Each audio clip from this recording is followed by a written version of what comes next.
All right, everybody, today we are going to talk about quadrilaterals. Here we go. Quadrilaterals are four-sided polygons, and we're going to talk about specifically trapezoids, parallelograms, rectangles, rhombuses, squares, and what makes each kind of quadrilateral fit into each category.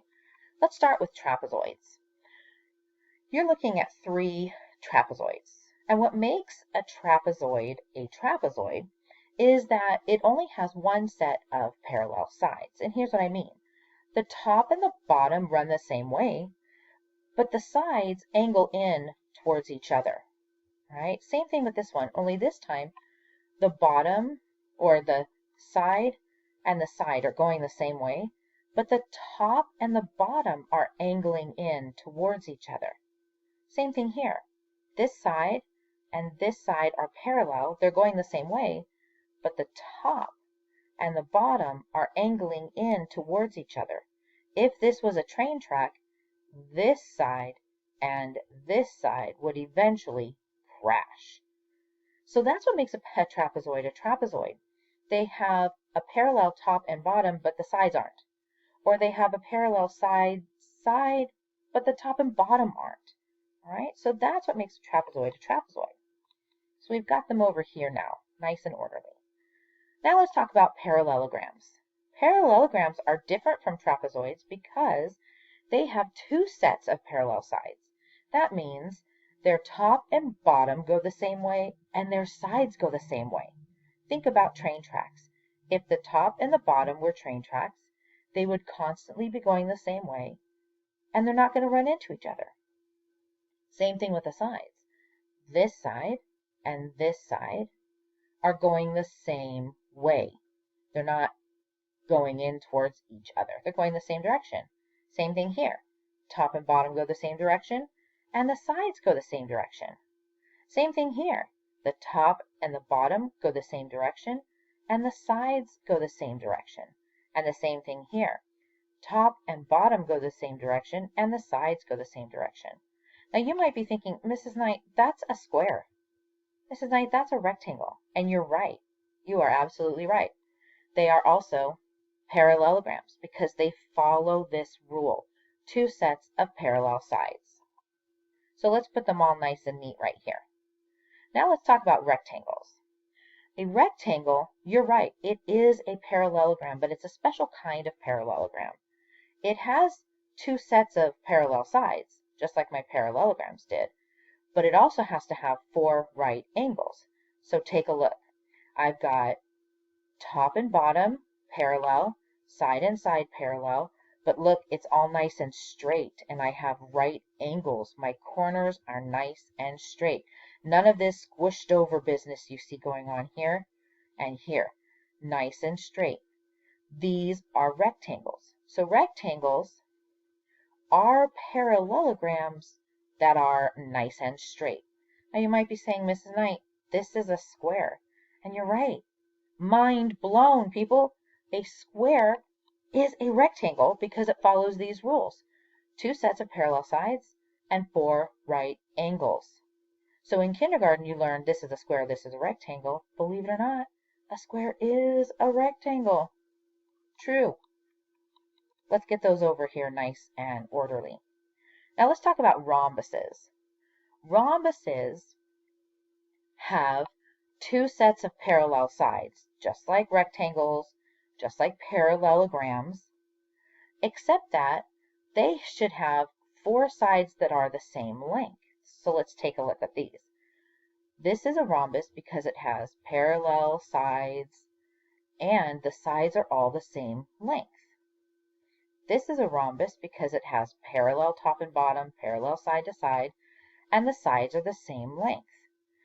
In a rhombus, it doesn't have to be nice and straight like a rectangle. You can do that squished over business here. And this is also a rhombus because it has parallel side to side, parallel top and bottom, and nice straight corners. And all four sides the same. A rhombus does not have to have straight corners. This one does. So you might say, wait a minute, Miss Knight, this is a square. And you're right. weirdly enough, a square is actually a rhombus. As long as it has 2 sets of parallel sides and 4 sides the same length, it's a rhombus.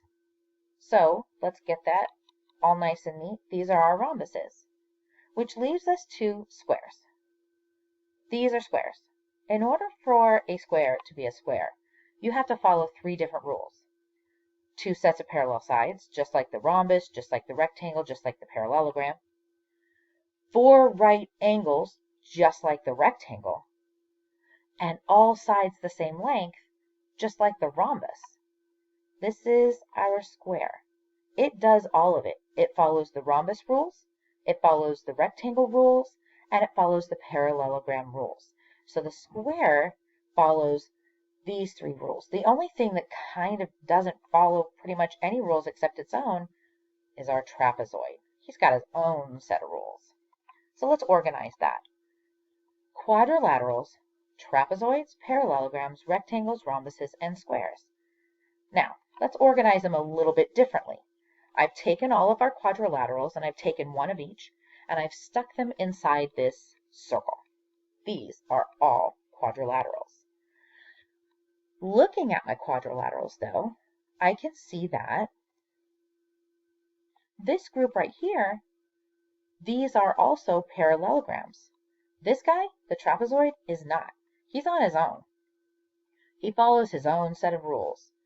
Parallel top and bottom, but not parallel sides.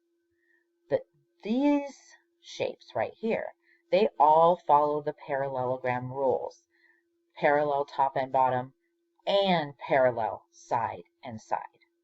So now we've got this group is parallelograms. But take a look again. This group right here, inside my parallelograms, these are my rectangles. Yes, a square is a rectangle, because in order to be a rectangle, all you have to have is parallel top and bottom, just like the parallelograms, parallel side to side, and 4 straight or right angle corners, 4 straight corners. That's why these 2 can't be in the rectangle group. They are smushed, so they don't fit. All right, next group. My rhombus group.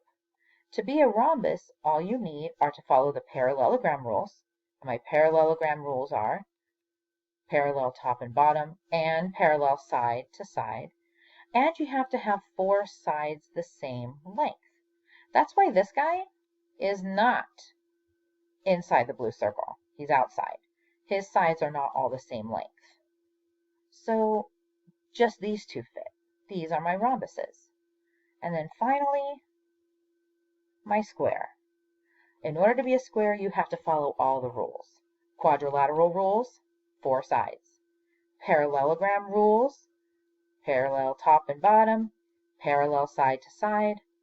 Rectangle rules, which means you have straight corners. And rhombus rules, which means you have 4 sides the same. So this one shape manages to fit into all the circles. He can be pretty much anything he wants, whereas this guy, the trapezoid, is just a trapezoid. Hopefully, you guys can see these patterns. You can play the video back if you need to, and you can use this video to help you with your work. Talk to you later.